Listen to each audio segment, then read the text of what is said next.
Badass of the Week is an iHeartRadio podcast produced by High Five Content. Handsome Mingyan is more than just a pretty face. He's on a solo mission from Jangar Khan to sneak into his rival Khan's territory and steal his entire herd of horses, all 10,000 of them. If Mingyan fails, Jangar's entire Khanate may fall to another empire. Mingyan's gotten the horses and has spent the last 49 days driving the entire herd across the Central Asian steppes back to Jangar Khan. But 2 enemy warriors are riding after him in hot pursuit. They swipe their axes. Mingyan dodges. Mingyan raises his spear, throws it, and in a single throw gets one of the warriors and his horse. But the other warrior, Togya, son of the sky god, is still coming after him. Togya draws his bow, aims at Mingyan. Will Mingyan survive? Will he be able to get the thundering herd of horses back to his Khan? The fate of the entire Khanate is riding on him and the horse he rode in on.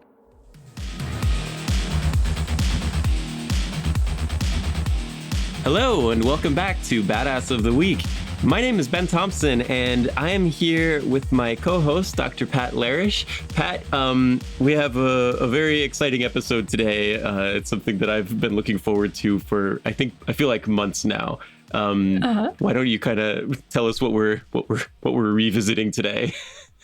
So we are revisiting the Jangar Epic. Yes. Yes. And this is a cycle of stories told by the Kalmykian nomads from the steppes of Eurasia, Mongolia. And in a previous episode, we talked about a guy named Scarlet Khongor and his exploits. Yes. Yeah. What do you remember about him or about the whole Jangar Epic?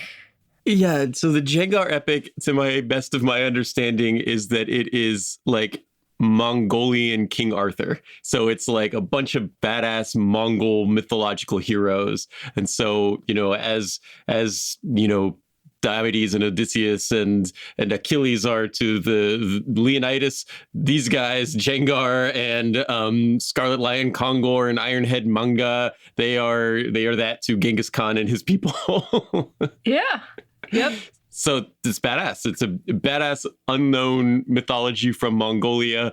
And I think in the last one, Scarlet Khongor, there was a lot of fighting. There was a lot of blood feuding. There was a lot of stealing horses and severely wounding and or killing many, many, many people, generally on horseback. It was like King Arthur meets like a cowboy Western meets like, I don't know, the Mongol horde. It was amazing. Okay. Yeah.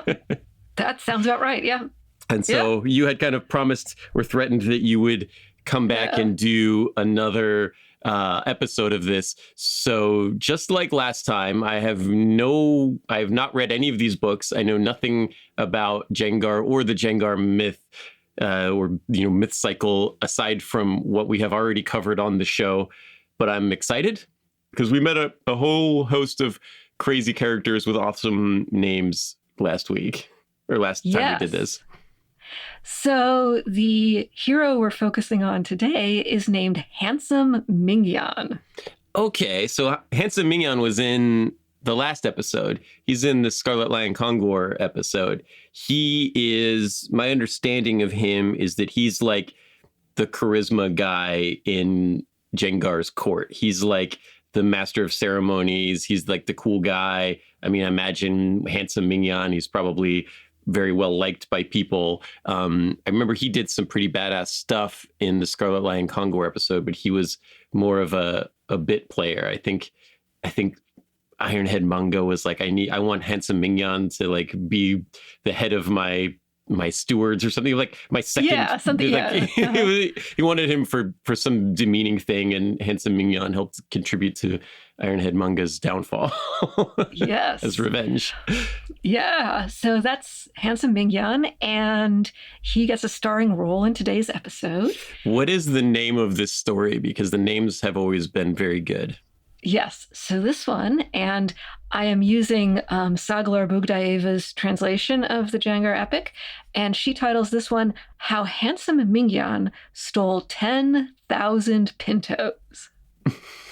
How Handsome Mingyan Stole 10,000 Pintos. And when I say Pintos, what do you picture, Ben? I picture a car from the 70s. Mm-hmm. It was 10,000 of them? it was infamous for exploding. Handsome Mingyan's 10,000 Pintos sounds like a car dealership from a movie from the 70s. Oh, Handsome Mingyan, come on down. I got 10,000 Pintos on my lot. Best prices in Chicago. Yeah.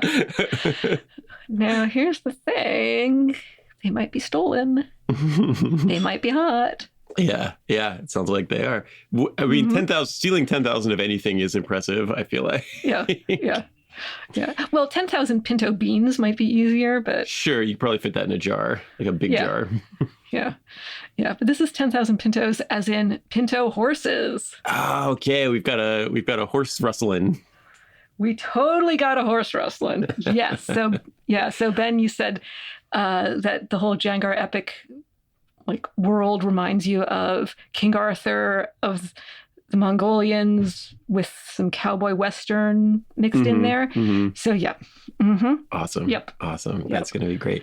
Let me ask you this, because on the Scarlet Khongor episode, you mentioned that throughout the Jangar epics, and Jangar's he's the King Arthur. He's got this Knights of the Round Table, and Handsome Mingyan's one of them. Scarlet Khongor is one of them. Ironhead manga becomes one of them, and they go out and they have adventures to help, make the Khanate better or whatever, make their version of Camelot better. And during that episode, you had mentioned, because Mongolians, they love horses. They very famously ride horses. They sleep on their horses. They love horses. But you mentioned that there are many horses throughout the Jangar Epic that have names and that talk. And we did not see a talking horse in the Scarlet Khongor episode, but out of these 10,000 horses, I am hoping that one of them talks. At least one of them talks. Awesome. Yes. Okay. Yes. So we are going to take a really quick break. And when we get back, we are going to delve back into Mongolian mythology with the story of Handsome Mingyan stealing 10,000 pintos. Stay with us.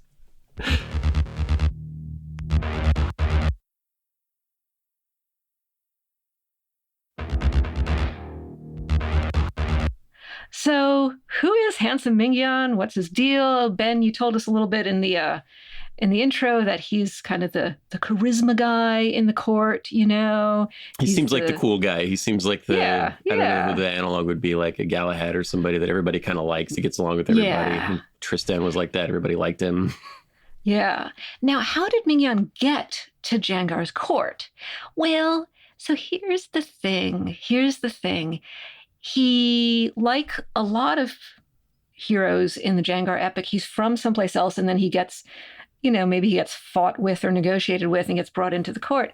And so that's something we run into a lot with the Jangar. Is my understanding is I don't know if you played any Japanese style role-playing games on the computer, but in a lot of those games, you start off as just some dude and you wander around and you have to defeat you encounter various characters and you have to defeat them in battle, and then they join your team. And I feel like that's what happens with Jangar a lot, is that Jangar was some guy and he was like a lower prince or something, but then he just starts defeating everybody and they all start joining his team. Kind of the Robin Hood Little John thing, except that it's his whole court. Yeah. So Mingyan at some point in the past, got defeated by Jangar and joined Jangar's court. But what this meant is Mingyan had to leave his old life behind.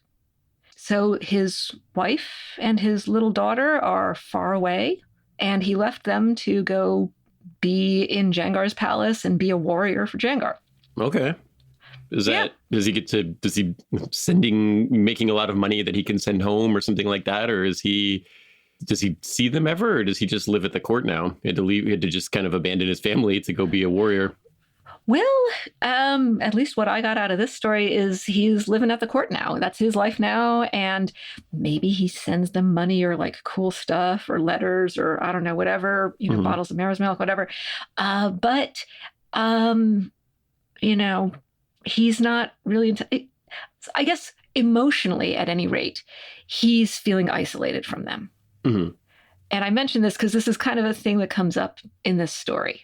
So, I don't know what sort of, internal choices, turmoil, whatever. I don't know how his wife or maybe now ex-wife is feeling about this. I have no idea what's going on with the daughter. How old is she? Does she miss her daddy? Or is she just kind of growing up independent with her mom's side of the family? I don't know. All right. Well, I mean, that was the thing for Arthur too, right? Like, I mean, that's a Jedi thing, right? The Jedis aren't allowed to have any, relationship entanglements because it distracts you from being a great warrior. Thinking about all this other stuff. Yeah. And what I'm getting from reading these stories is that you maybe don't have to be celibate to be part of Jangar's court. You just have to have whatever your family is has to be right there. So if, long distance relationships are just not a good idea. So, Okay, you just maybe like, what is it called? Like conscious uncoupling or something like, hey, our paths are diverging, still love you. But I'm going this way, you're going that way. I don't know. Okay, I'm not here to give relationship advice to Mongolian warriors, But yeah. So anyway, that's Mingyan's backstory. And he's in Jangar's court. He's the charisma guy. He's, trying to figure out his place in the court. And our story opens in Jangar's palace, and Jangar himself, the great Jangar Khan, is crying. Oh, no.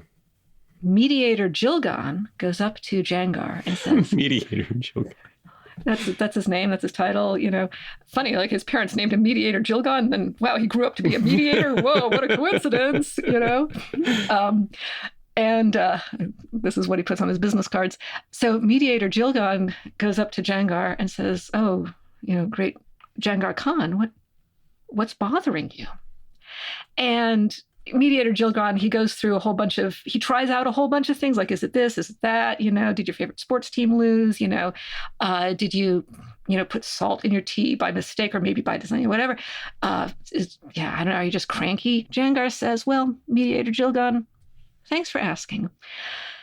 Our great kingdom of Bumba is awesome and thriving, and that's good.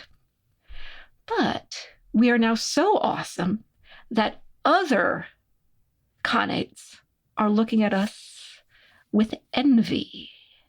They want a piece of us, or do they want to try to conquer us? And Jangar says, so, the other guy, Turk Khan Altan, I have intel that he has been raising 10,000 pintos. That's a security threat. Oh, this is a WMD. Yeah. Because they're horse warriors, of course. This would be like he's amassing an army. He's building 10,000 tanks, right? Yes. Yeah. And, either these are pintos that are horses and are going to, carry your warriors, the other guy's warriors into battle, or they're Ford pintos and you can like strategically get them to explode or something. I don't know. And I like it. So, yeah. So if you're Jangar Khan and you're faced with the prospect of, that your rival has fairly recently gotten 10,000 foals or whatever, and is raising them at some point in the foreseeable future. These are going to be adult horses.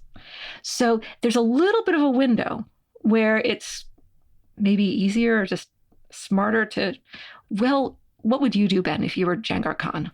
Well, I think you got to steal those pintos. Okay.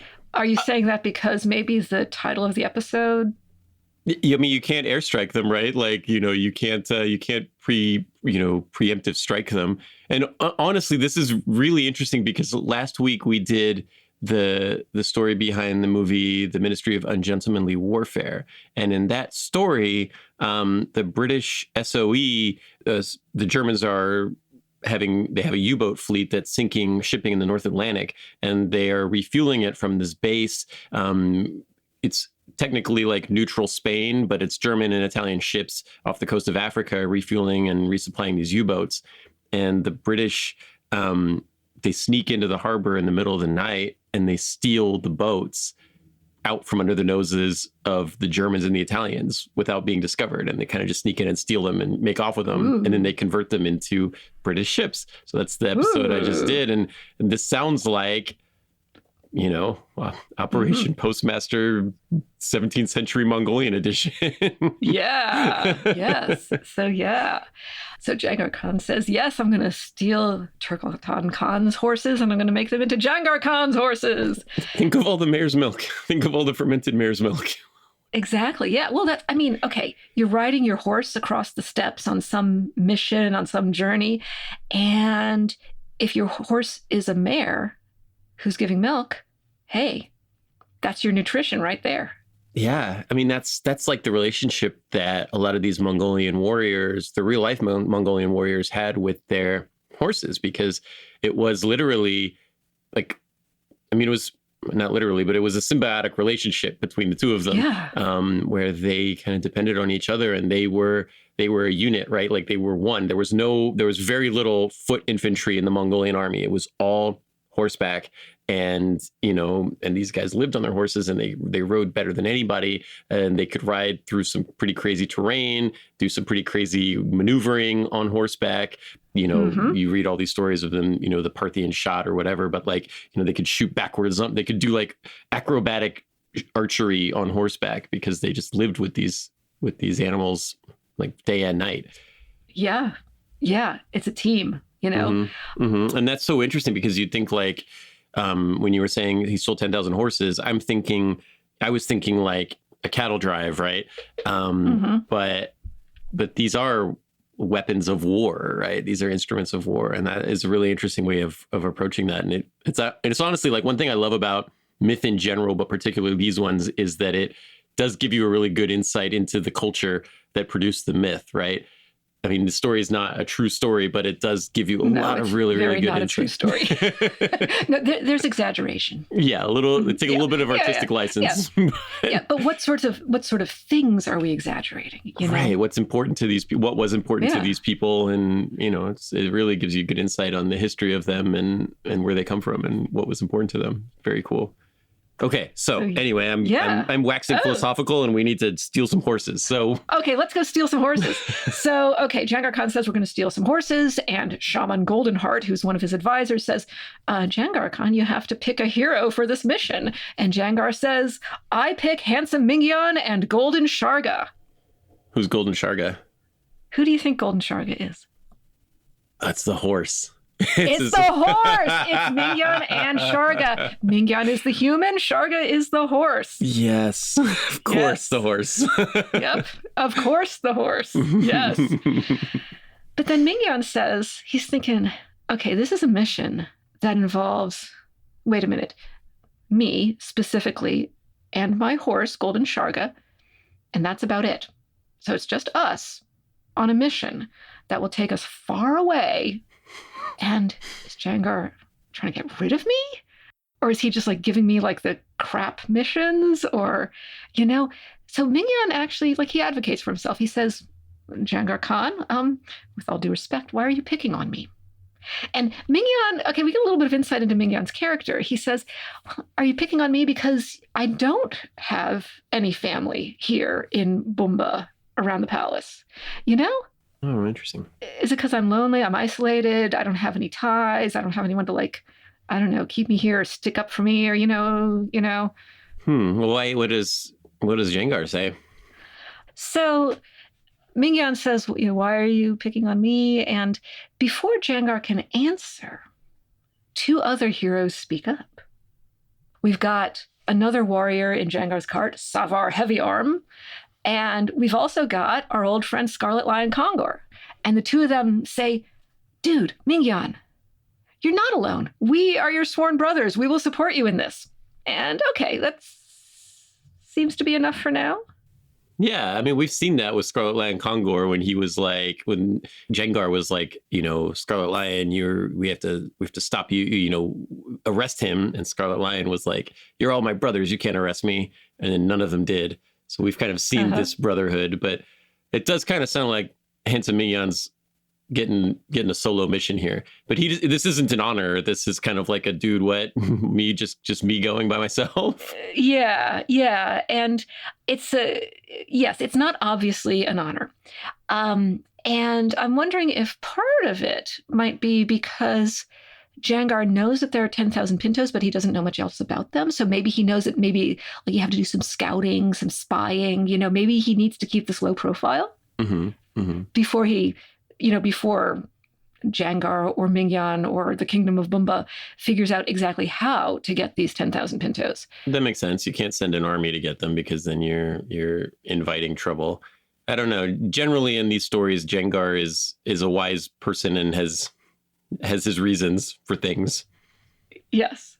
So you can speculate as to what sort of wisdom is guiding Jangar.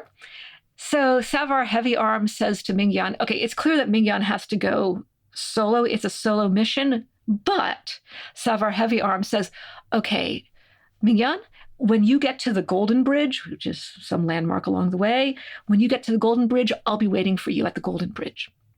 And Scarlet Khongor says, okay, Jangar, when you get to the Silver Bridge, I'll be waiting for you there at the Silver Bridge. Okay? So you set out on this and we'll catch up with you at specific meeting points. Mingyan and Golden Sharga set out, and there's a lot of detail of like how awesome Golden Sharga is. So Mingyan, to get ready for his journey, somehow manages to collect 100,000 monks. I'm not sure where he gets them from, but you know what? That's okay. 100,000 monks? That's what my text says. Okay. And he rides with them to the monastery by the Bumba Sea, which is where it's near the residence of Lama Yellow Talba. And he leaves the monks at the monastery to pray for him. Okay. Because why not? Yeah, he's got 10 monks for every horse he has to steal. Yeah. I don't know. What do you think of the ratio? I don't know. I'm not particularly well versed in Buddhism. Is this Buddhism? What religion? It's Buddhism. Yeah, it's Buddhism. And also some influence of Tengrism, which is like the kind of shamanistic religion. Tengri is the sky god. So we'll actually hear some references to that. So yeah. I don't know. Yeah. I have no clue if this is, it seems like a lot. It seems like 100,000 monks is like, the population of many European cities around the time that this epic was written. Easily. Maybe a takeaway is Mingyan is able to organize large numbers of people. Yeah, I mean, my understanding is that's a good power of his, is that he can motivate people. Yeah. And okay, monks who are on his side. Okay, let's see if he can do this with 1/10 of that number of horses, but horses from Turkaltan Khan. Okay. Mingyan and Golden Sharga, they head northwest. They get to the lookout point, Bolzatin Boro. They've been going for 3 weeks. And then Mingyan he's flagging. He's getting a little dejected. Sharga yells at him and says, okay, come on, you can do this. What an interesting turn on the cowboy story, that the horse is yelling at the cowboy to be like, come on, you can ride harder, you can do this. The horse is giving the pump up speech to the rider. I'd love to see a cartoon of this. Oh yeah. This is like cinematic. I love these stories because you can just picture everything, and Golden Sharga, he says, and I'm quoting here, try to stay on my back. If you fly over my hindquarters and fall on the ground, blame yourself. You shall not be my rider. I won't regret leaving you. Whoa. This horse is badass. Yep. You fall off, I'm going to leave you in the dust. I'll do this mission by myself. I don't even need you. Well, maybe, yeah. So Mingyan's like, okay. So Mingyan, the human, and Sharga, the horse, ride off into the distance. And they see an army. Uh-oh. What do you think's going to happen next? Find out after the break.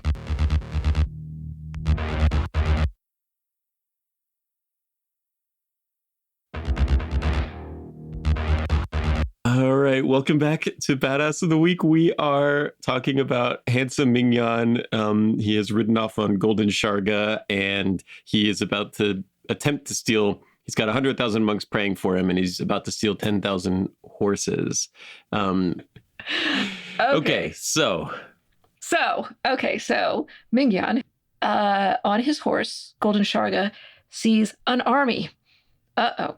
And the spears of the army are so tightly packed you could not fit a needle between them. Or so says my text. This is a pretty dense army. That's pretty dense, yeah. Yeah. And even if there's some exaggeration, Mingyan and Sharga cannot pass. What would you do, Ben, in that situation? Oh, like they're blocking a pass and you literally can't go past them. They're blocking your way. They're so densely packed and their spears are just all pointing in the same direction, namely at you, possibly, maybe. It's like his own personal Thermopylae. Yes. So I'm going to guess handsome Mingyan talks to these guys and is able to sneak his way past them. Yes and no. Okay. So this is handsome Mingyan, and you said he has charisma? Mm-hmm. Maybe that's at play here, because what would happen but, indeed, someone described as a goddess-faced woman appears. She is dressed in many layers of silk dresses, a cloak of lion fur. At the beginning, she actually moves her lips like a fish. She doesn't say anything. Mingyan, I suppose using his charisma or something. His handsome powers. Sure, yes. Has her sit down and opens her mouth and removes some blue needles that were preventing her from talking. I feel like there's some symbolism going on there that I don't get. No doubt. The practical outcome is that she is then free to talk. She likes him. She says, we were fated to meet by, fate, or something like that. And Mingyan, he says, well, I'm on a mission and I got to do the mission, but on my way back, why don't I pick you up? All right. And she actually says, okay, so a man who asks is nice. A man who doesn't ask is also nice. So she's like, yeah, okay, do I like him? Is he playing hard to get? I don't know, whatever. She will show him the path. And remember, okay, with all this flirting, there's an army. There's a really dense army, an impassable army, while these two are like making googly eyes at one another or whatever's going on. Dense army waiting for him. Yeah. To stop him from entering their country and stealing all their horses. Yes.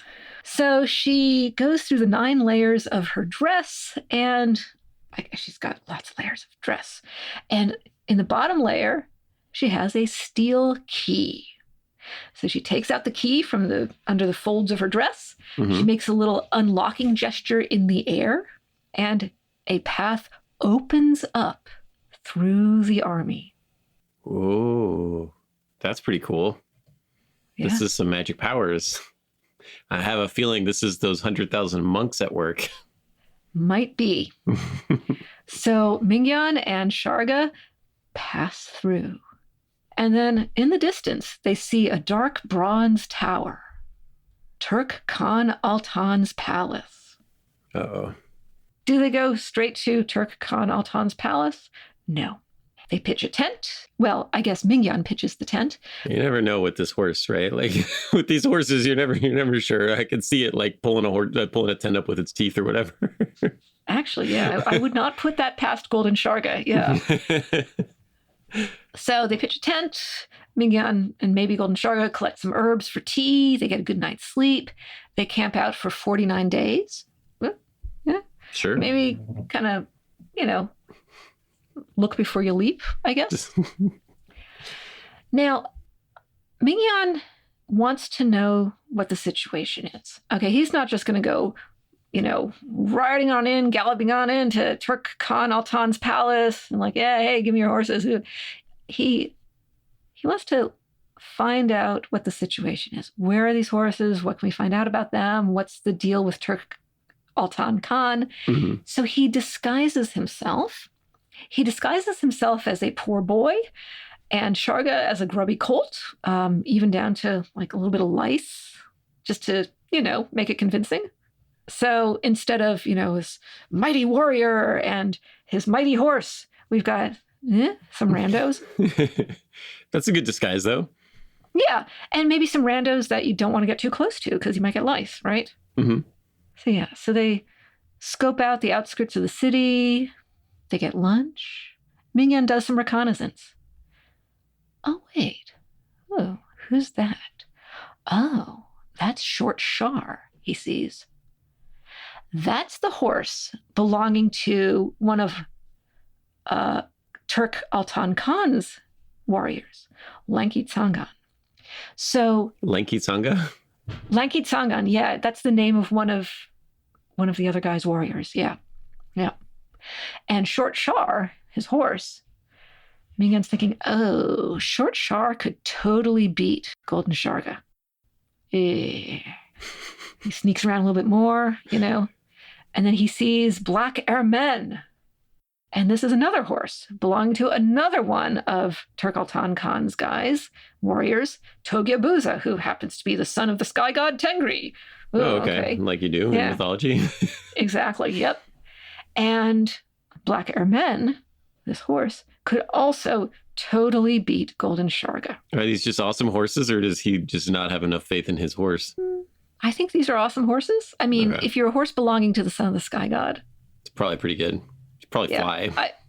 Yeah.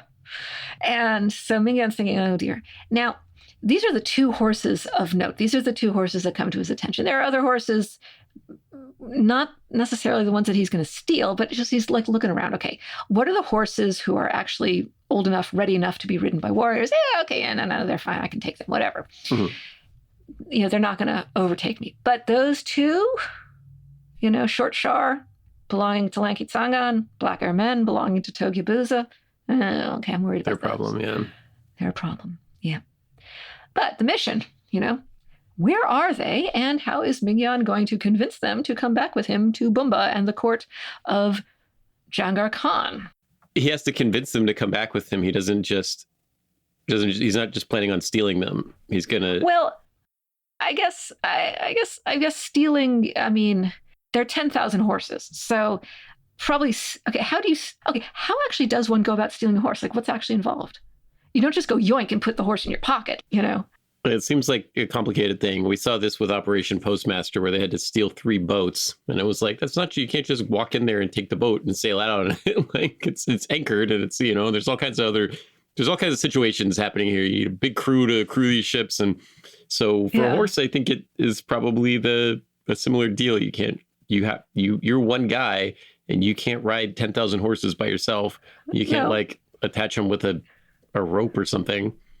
I mean, maybe a very, very, very, very, very big rope. And in the world of the Jangar Epic, maybe there exists a very, very, very, very, very big rope that is described in detail and at length. But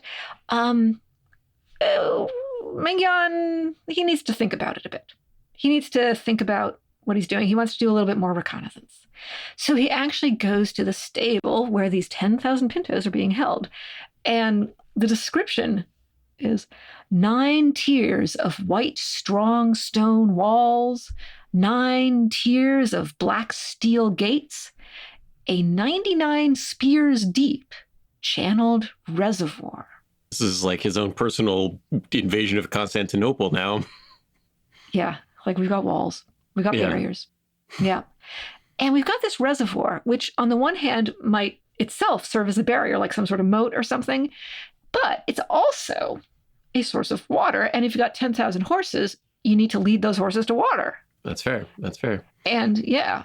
I have looked up what a pinto is, and a pinto horse is a horse with large patches of white on it.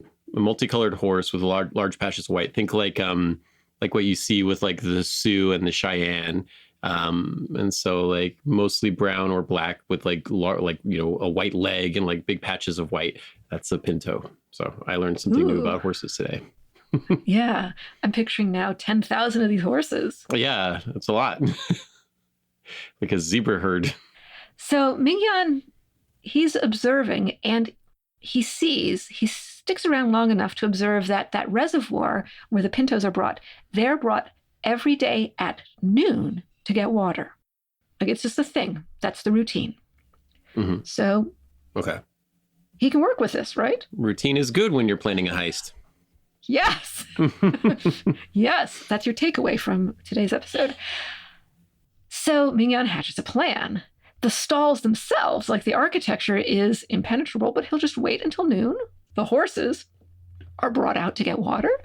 And he goes back to Golden Sharga, and he basically debriefs with Golden Sharga. And Golden Sharga says, okay, what did you find out?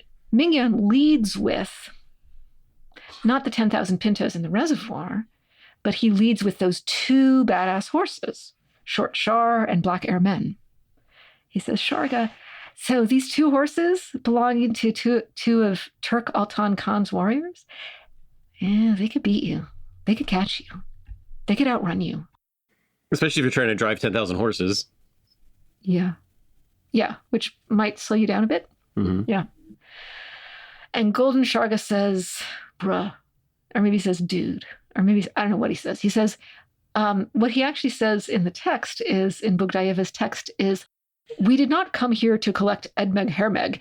And what I had to look at the notes, Edmeg is fermented mare's milk, and Hermeg is, or one of the words is a cottage cheese made from mare's milk, and the other one is the fermented mare's milk itself. And so I'm taking this as being Sharga saying, like, dude, we're not here to like go to the corner store to like pick up milk and maybe like Cheetos or whatever. We're here. No. We're here to steal some damn horses. We're gonna do it. I love this. I can. Like, handsome Mingyan is George Clooney and Golden Sharga is Brad Pitt, right? Like, we're just doing Ocean's 11 with the horse. Yes. So, yeah. And Sharga says, I may not be the fastest horse in the world, but I am pretty clever. Get some sleep. We'll make a plan in the morning. This is going to be fine, Mingyan. Settle down. We'll get these guys. Yeah. Okay. This horse is awesome. Yes. So, Ben, what do you think the plan might entail? I love the idea that they're going to talk to the horses. I think that is awesome, and I'm looking forward to see. I have no clue what's going to happen next, to be honest with you. But I'm excited. I'm here for it. Yes. So, Ben, to be honest with you, I don't think. I mean, you've got you've read around a lot. You know a lot of things. You have a very vivid imagination. I don't think you're going to predict what happens next. Great. So the next morning, they wake up, and Mingyan turns himself into a spider. Oh, Mingyan does? Yes. And he turns Sharga into a bat. Like a regular sized bat and spider, or like a big... I think so. Okay. No, I think, the type that you would find in the landscape, in the environment there. Okay. Because they're lurking. Spider-Man and Bat Horse. Yes. Spider-Man and Bat Horse. No. Bat Horse. So Mingyan the spider and Sharga the bat, they lie in wait, so yeah, they can fit in little, they can hide themselves. And they just kind of wait, while Turk Khan Altan's people drive the horses to the reservoir to drink.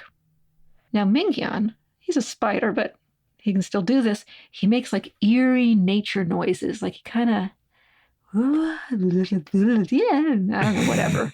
Like creepy Halloween house sounds. I'm reading from Bogdayeva's text here. Mingyan uttered the sounds from a thicket of za shrubs, trembling the continent of Zambutiv. Mingyan uttered the sounds from a deep forest, trembling the lowland swamps, bursting a gallbladder of the old leopard, peacefully resting in the desert.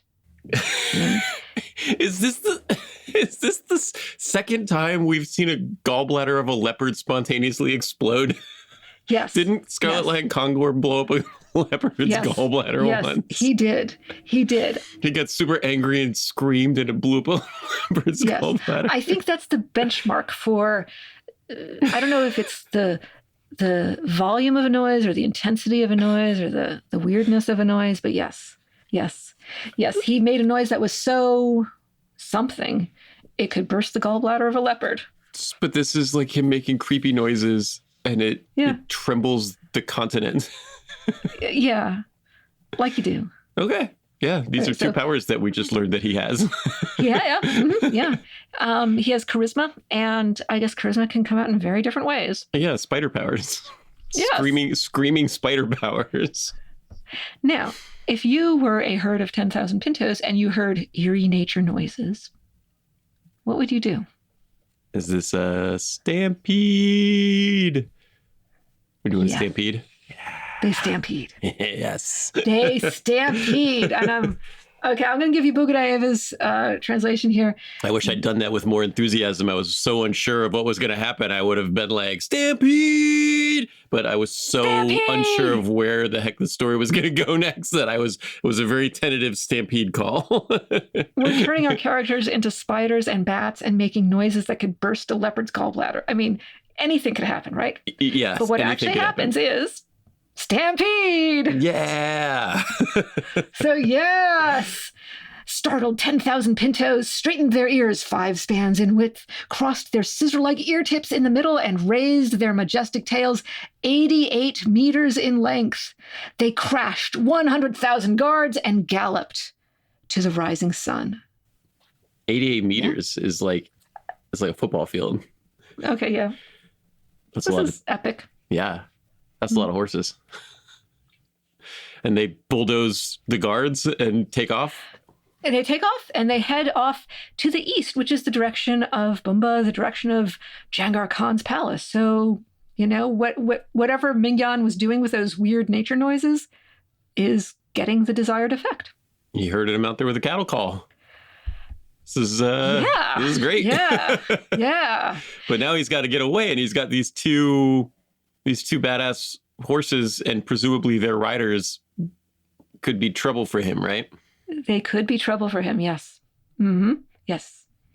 So we've got this herd. They're making the sound of a galloping army of not 10,000, but 100,000. And there's this huge cloud of dust. And Mingyan's chasing them. And meanwhile, back at the ranch, and by the ranch, I mean Turk Altan Khan's palace, Turk Altan Khan, he's sitting there drinking tea. He's been doing Khan things all morning, all afternoon, getting into it. But then he's drinking his tea, he sips his tea, he spills his tea. All of a sudden, he just remembered that dream he had. He had a dream of a devil who'd come from the direction of the rising sun. What does that mean? He has to ponder it. He tells some of his warriors, could you go out and look at the sky? And they report back. Everything, the sky, the earth, it's covered in black clouds. Is it an omen? Seems like one. Sounds like Ragnarok. Okay. The proximate cause of the cloud is Turk Altan Khan's 10,000 pintos collectively going away from Turk Altan Khan. It's the dust and the dirt and everything that all those horses are kicking up and being churned up into the air, and it turns the sky black. Oh my God, it's like a horse volcano cloud. Yes. So he didn't hear the sound that shook the continent and broke the gallbladder of the leopard, but he missed it somehow. Yeah, he did see that they're getting away. Yes. He says, check with the stable guards, and the stable guards say, yeah, they're going in the direction of the Khanate of Jangar. So it's like the beginning of Fury Road. Yes, yes, yes. And the stable guards report, so it looked like 100,000 warriors, but it was actually just one guy. With 100,000 horses. 10,000 horses. Right. But it sounds like 100,000 horses. Sounds like 100,000, yep. So Turk-Altan Khan summons his warriors and orders them to catch that one guy alive. Two heroes step up to the challenge, Lanky Tsagan and Togyabuza, the son of the sky god, who for some reason is working for Turk-Altan Khan. You got to pay the bills. You got to pay the bills. Even divinity doesn't pay the bills, you know? Yeah. Yeah. Yeah. In this economy. So I'm just going to call them Tsagan and Togya.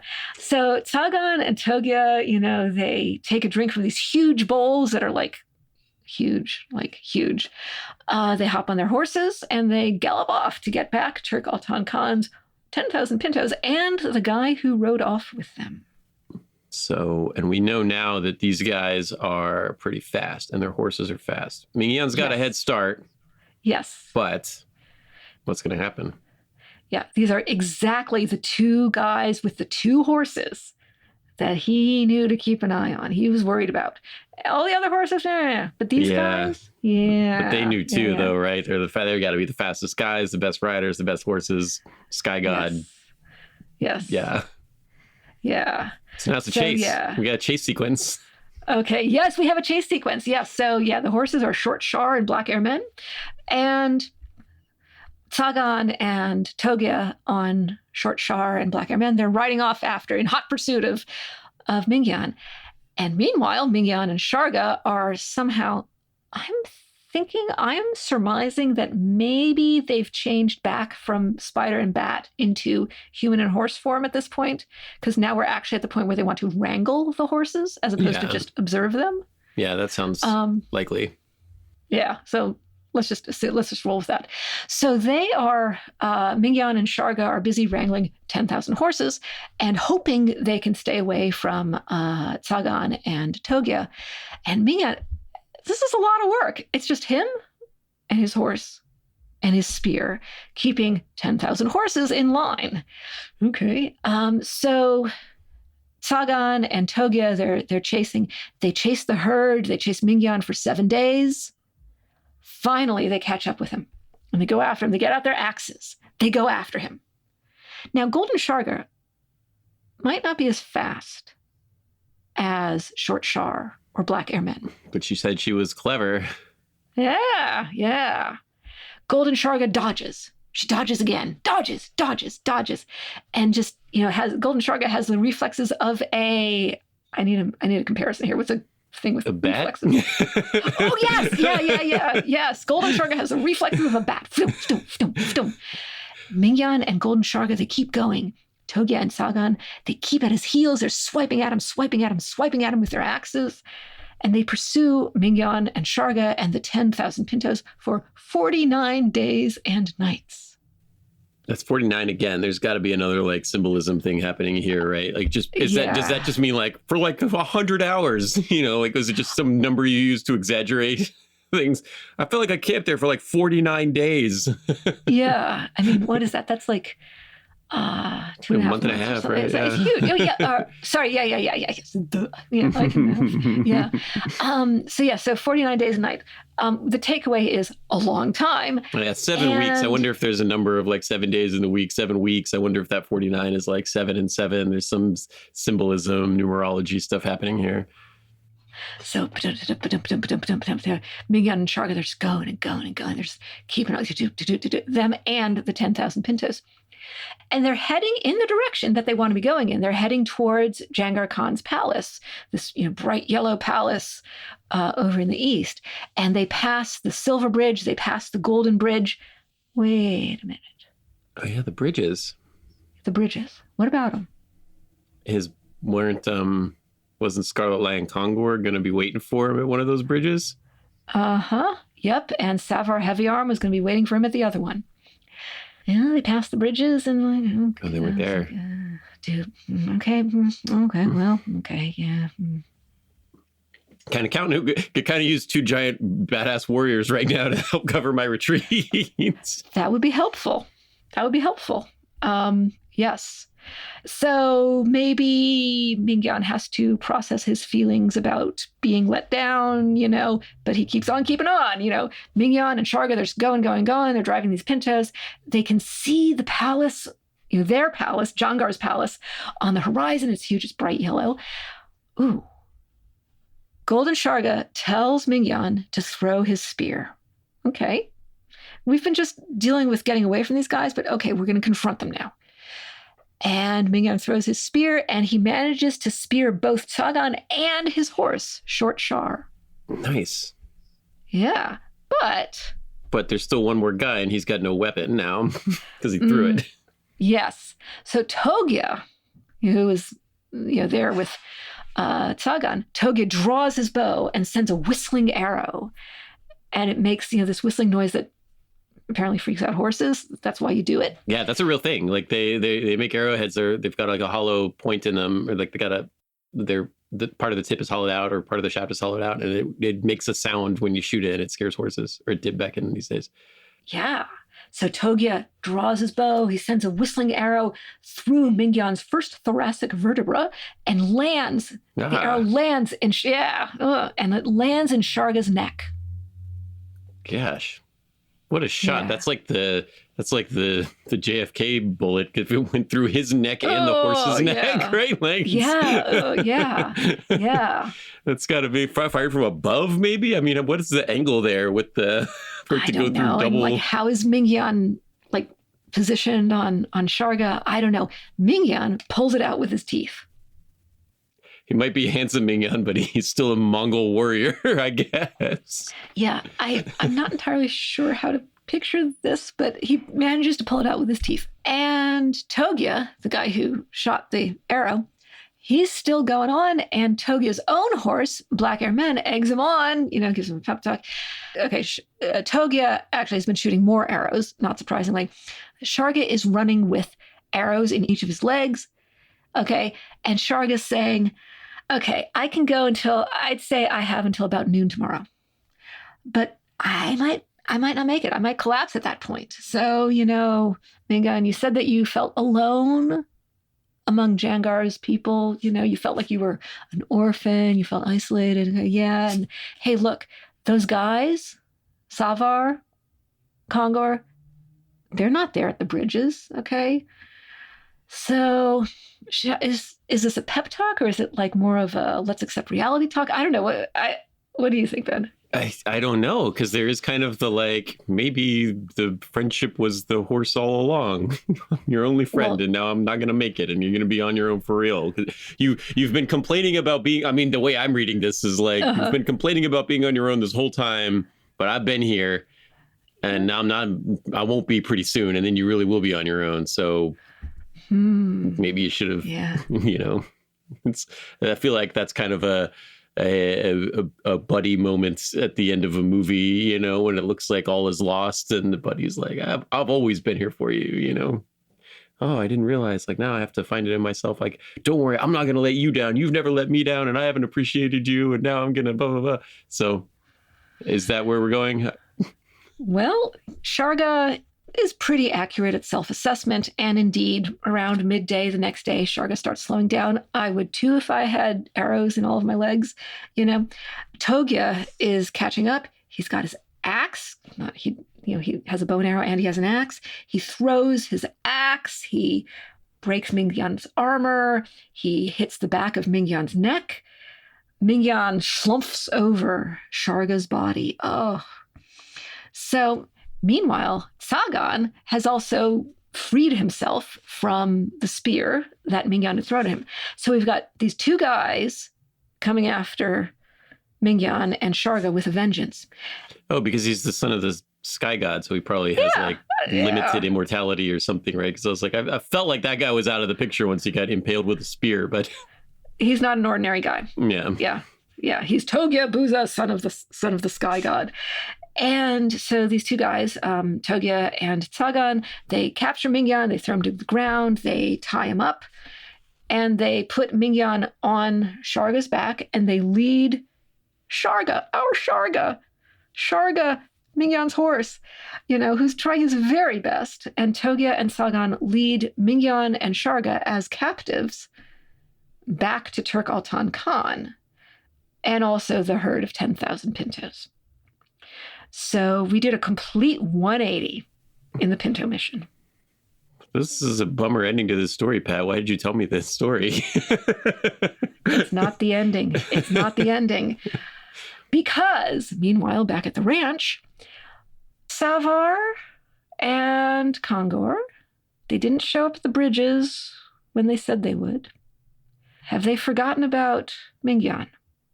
Well, they were just partying a little too hard.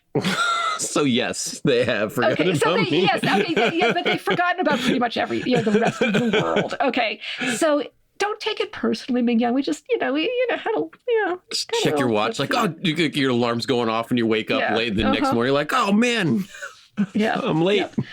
Yeah. Oh, I don't think I'm gonna live this one down. Yep. So as soon as they come to their senses, they say, oh, yes, ready my horses. And Savar Heavy Arms says, prepare my mare, Kurung Galzan. And Scarlet Khongor says, yes, prepare my horse, Lazy Galzan. So both of the horses are named Galzan, but one of them is Kurung Galzan and the other one is Lazy Galzan. Actually, Savar's horse, Kurung Galzan, gives him a little bit of a pep talk. It's like, yeah, if you fall off, I'm going to just leave you behind. I'm going to leave you in the dust. And they fly with the speed of wind. And then Savar on Kurung Galzan catches up with Togia on his horse. And we've got kind of a mano, except we've also got horses. Savar wields his axe and smashes Togia in the back and drags him off of his horse, Black Hair Men, and ties him up and puts him on the horse and, takes his captives to go find Khongor. Meanwhile, Khongor, Scarlet Khongor, he's on his horse, Lazy Galzan, and his horse is called Lazy Galzan, but he manages to defeat Lanky Sagan, the other guy, ties him up, So Handsome Mingyan and Golden Sharga, none of their friends come to help them. They're all alone. They get captured, and as they're being brought back, here come the two guys that were coming to help me. Here comes the cavalry, literally, to save the day. Savar Heavy Arm and Scarlet Khongor are there to kind of get Handsome Mingyan that last couple miles to base. And they attack these guys, and they beat him up and tie him up and take him prisoner, save the day. Yeah. Yep. Awesome. So, and they find Mingyan, and Mingyan is like, okay, what happened? Also, thank you for defeating Togia and Sagan. And they say, we just kind of got caught up in some stuff, Anyway. Oh yeah, that good friend thing where it's like, I've been really busy these days recently. I haven't really had time. Sorry I didn't call. Sorry I couldn't make it. There's still a lot going on. Yeah, but they show up in the nick of time. They do honor their promise, maybe a little bit later than Mingyan would have liked, but they show up. They're there for him. And they say, dude, we know that you kind of feel a little insecure and you feel like you're all alone and isolated, but no. We're here for you. We are here for you. And so Mingyan on Sharga, Savar on his horse, Kurung Galzan, and Scarlet Khongor on his horse, Lazy Galzan, and also 10,000 pintos. And two prisoners on their fancy horses. And two prisoners, yes. Yeah. So Togia on his horse and Sagan on his horse. So I guess, let me do the math. That's 10,005 horses total now. Yes, 10,002 captured. But the two best ones. Oh, yes. Yeah. And, we're all going back towards Jangar Khan. And they stride into the court. And maybe they're swaggering a little bit, Mingyan and his two best friends, or his two best human friends, say, okay, Jangar Khan, guess what? We've brought you basically Turk Altan Khan's cavalry. We should have with an entire army and his two best generals. Yeah. Yeah. Which means that Turk Altan Khan's Khanate is now subject to Jangar Khan. Oh. That's how that works, apparently. Okay. Yeah. I mean, if you have no army, you really don't have much defense, right? Yeah. And if you can't beat them, join them. So, yeah. Yeah. All right. So Handsome Mingyan almost single-handedly captured the entire Khanate. He needed a little help at the end, but he did get it done. Yeah. And Ben, you say single-handedly, but let's say single-handedly, but also maybe four-hoofedly or something. Yes, with the horse. Yes, I made that mistake. I didn't give the horse its due. Golden Sharga. Yes. Props to Golden Sharga. Yes. Yes. Wow. And everybody lived happily ever after. And there's I think so, until the next incident or whatever. Further hijinks. Yeah. Oh, yeah. There are more hijinks, but those are other episodes. Yeah. Awesome. Yeah. Well, Pat, thank you for sharing that story with us. It did have a lot of twists and turns.